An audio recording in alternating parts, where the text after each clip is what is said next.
আপনি মমতা বন্দ্যোপাধ্যায়কে আজকে 2 পাতার একটা চিঠি দিয়েছেন, তাতে সাংসদ পদ ছাড়ার সিদ্ধান্তের কথা জানিয়েছেন। কি বলবেন, কেন? আমি তো সব কারণ বুঝিয়ে দিয়েছি চিঠিতে, পরে আমার আর কিছু বলার নেই।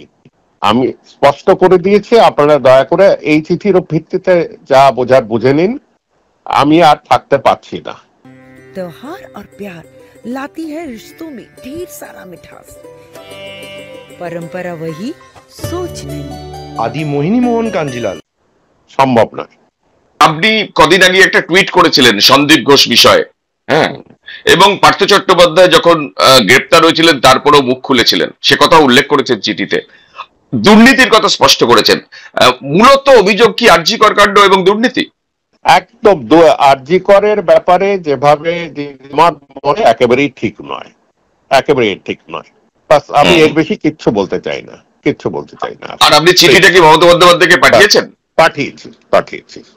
আর আপনি রাজ্যসভার চেয়ারম্যানের কাছে কবে পদত্যাগ?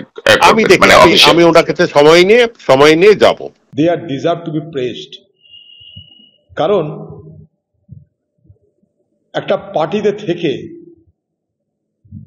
সেই পার্টির সরকারের সিদ্ধান্তের বিরোধিতা করে মানবিকতার পরিচয় দেওয়া, বাংলার মা বোনেদের সমর্থন করা, বাংলার আন্দোলনের প্রতি তাদের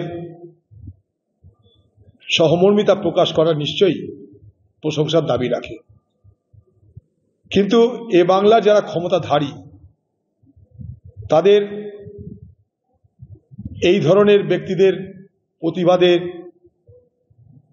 কোনোরকম প্রতিফলন হবে কিনা আমার সন্দেহ আছে। গন্ডারের যেমন চামড়া মোটা হয়, কিছু ভেদ করে না। পশ্চিমবঙ্গ সরকারের নির্লজ্জতার যে চামড়া, যে আবরণ, সেই নির্লজ্জতার আবরণ এতই মোটা যে কোনো যুক্তি তর্ক, কোনো প্রতিবাদ, কোনো অনুকম্পা অনুভূতি তাদেরকে স্পর্শ করে না। আজ পর্যন্ত বাংলার মুখ্যমন্ত্রীর একবারও মনে হলো না যে আন্দোলনকারী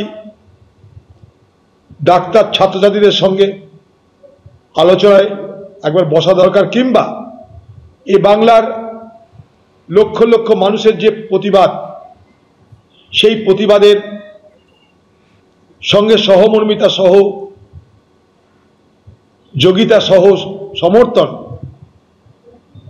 প্রকাশ করে